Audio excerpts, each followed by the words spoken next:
sebelum ini dia punya attack tu teruk, tapi selepas dia pakai dia macam berkurang. Hai, selamat pagi semua. Nama saya Tanjung, saya berasal dari Sarawak.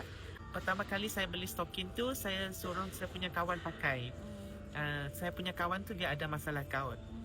Jadi sebab saya tengok banyak testimoni yang gout selepas guna Alora stokin dia macam membaik. Jadi saya coba untuk suruh dia pakai pada permulaannya. Selepas tu dia pakai, beberapa hari dia pakai tu macam sebelum ini dia punya attack tu teruk, tapi selepas dia pakai dia macam berkurang. Kalau sebelum ini dia kalau sebab kita best friend kalau best friend kan, kalau kita jalan, kalau satu orang kawan kita tu sakit kaki tak dapat jalan, susah kan, macam tak best jadi dia. Jadi bila dia pakai stokin tu dia sangat membantu. Selepas tu selain daripada stokin dia juga ada ambil bilik produk lah, macam Shiruto dan Zengoso.